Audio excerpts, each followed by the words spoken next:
Come with us to a 2 days and 1 night Sagada trip. 1:30 kami bumiyahe pero huminto muna kami dito sa Lugawan sa Santiago. Mula dito, nasa 5 hours yung biyahe kaya bumili muna kami ng kape and some essentials sa 7-Eleven Cordon. Wala nang signal sa parteng to pero parang nasa Lamot or Lagawi na kami. Then around 4:30 AM nakarating kami ng Banawe. May mga bilihan ng pagkain and pasalubong. Pero dito, nag-CR lang kami and nagsukat-sukat ng mga bonnet. Around 5 AM, foggy na sa labas and madilim pa rin. Tapos may mga madadaanan na ganito. Morning guys! Lapit-lapit namin sa Sagada. Finally, medyo lumiwanag na and habang nasa biyahe, nakita namin tong Sea of Clouds. Grabe, sobrang ganda ng view dito. After namin mag-video, bumiyahe na ulit kami. Tapos dito sa Bontoc, merong mini tunnel na famous daw, sabi ni Rev. Around 6:30 AM, nakita namin tong signage na Welcome to Sagada Mountain Province. Grabe, sobrang ganda ng view dito. Feeling ko tumagal yung biyahe namin kakahinto sa mga spots na ganito. By the way, 15 minutes later, nakita namin tong Welcome to Sagada. We ate our breakfast here sa famous na inverted house. And just imagine, ito yung view mo habang kumakain.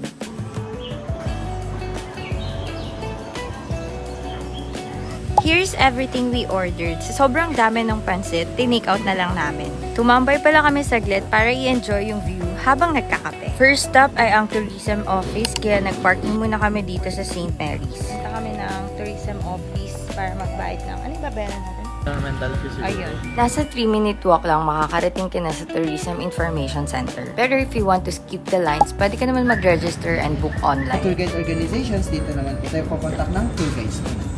Tap nyo lang yung number. After the orientation, pwede nang dumiretso sa payment area. Quick and easy lang dito guys. Punta na rin kayo. Galing. 200 po, 180. Also, in-avail din namin yung tourist insurance nila. After this, kinontak na namin si Kuya Kit. And our first destination is Sumaging Cave. Katulad dito sa Sagada, dating lubog din sa dagat. Pagdating ng second stage, doon natin tatanggalin yung footwear. Tapos, expand yung imagination para mas madaling makuha yung mga rock formations. Naman guys, gaano kadilim dito guys. Kala ko ahas. Pangit man. Bago bumaba.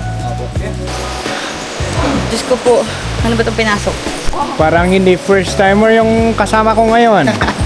Parang basic lang sa kanila.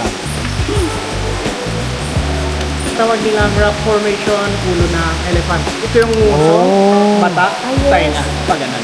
Ito ng dragon. Parang chicken legs lang. Kampakan, para hindi madulas. I'm scared. Isang kamay sa kabila. Yan. Lapat mo lang yung paa mo habang buwap.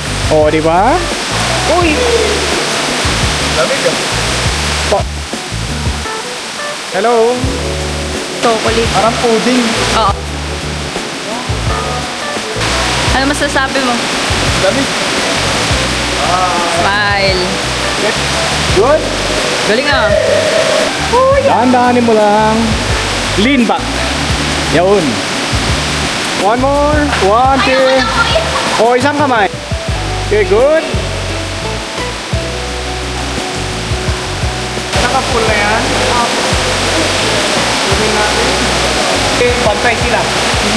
Andito yung ahas. Sapa. Ah, ito. Oo. Nandun yung ulo. Yung ano, yung ulo. Ganda, lalim. Lapag ka muna.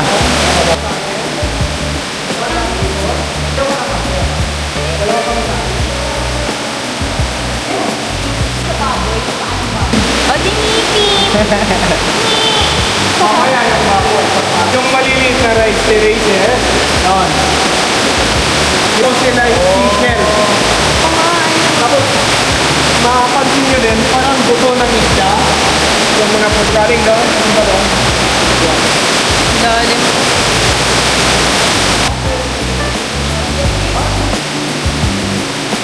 Pamalot.